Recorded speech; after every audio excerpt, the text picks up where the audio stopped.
Silicon Valley bank insolvency हो रही है। अमेरिका के दो बड़े बैंक सिलिकॉन वैली बैंक और सिग्नेचर बैंक कोलैप्स हो गए। इससे लोग डर गए और यहीं से बैंक कोलैप्स होना शुरू हुआ। इन बैंक्स के ना कोलैप्स होने के पीछे मेजरली दो रीजन है। यूनाइटेड स्टेट्स का 16th लार्जेस्ट बैंक कहलाता था, $209 बिलियन के एसेट्स मौजूद थे। पर इस बैंक के साथ प्रॉब्लम तब हुई, इन्फ्लेशन से बचने के लिए इंटरेस्ट रेट्स को इंक्रीज कर दिया, तो बैंक के पास अपने कस्टमर्स को देने के लिए इनफ पैसे नहीं थे।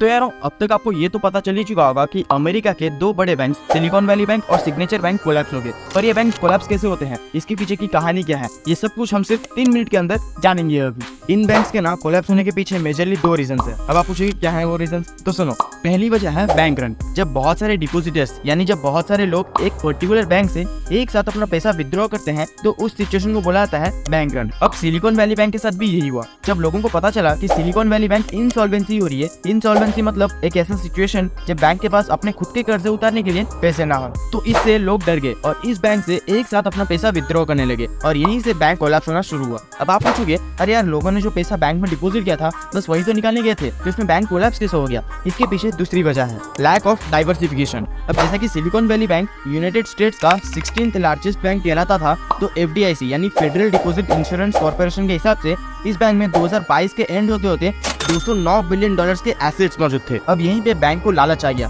इतने सारे पैसे होने की वजह से ये बैंक पिछले कुछ सालों से लॉन्ग टर्म US ट्रेजरीज और अलग अलग तरह के सिक्योरिटीज और बॉन्ड्स में बिलियंस ऑफ डॉलर्स में पैसे इन्वेस्ट कर रही थी, जिस वजह से बैंक के पास बहुत कम कैश डिपॉजिट्स अवेलेबल थे। देखा जाए तो सभी बैंक से ना ये नॉर्मल बात है, पर इस बैंक के साथ प्रॉब्लम तब हुई जब फेडरल रिजर्व, जिसको अमेरिका का RBI कहा जाता है, इसने इन्फ्लेशन से बचने के लिए इंटरेस्ट रेट्स को इंक्रीज कर दिया। As a result Silicon Valley Bank ने जितने भी स्टॉक्स या फिर बॉन्ड्स में इन्वेस्ट किया था उन सब का वैल्यू अचानक से नीचे गिरने लगा। अब सिलिकॉन वैली बैंक में ज्यादातर कस्टमर स्टार्टअप्स और अलग बड़े बड़े टेक कंपनीज थे, जैसे Etsy, Roblox, Rocket Labs etcetera. तो इन्हें अपने बिजनेसेस को ग्रो करने के लिए कैश चाहिए था, इसलिए जब लार्ज पोर्शन ऑफ कस्टमर्स एक साथ इस बैंक से अपने डिपॉजिट को विथड्रॉ करने लगे तो बैंक के पास अपने कस्टमर्स को देने के लिए इनफ पैसे नहीं थे और 48 आवर्स के अंदर यानी इस साल 10 मार्च को ये बैंक कोलैप्स हो गई। और इसी तरह और दो बड़े बैंक सिग्नेचर बैंक और क्रेडिट स्विस बैंक भी कोलैप्स हो गए। वैसे यारों इतना सारा ज्ञान पसंद आया तो ज्यादा से ज्यादा लोगों तक इस वीडियो को शेयर करो ताकि ज्यादा से ज्यादा लोगों को भी इसके बारे में पता चले।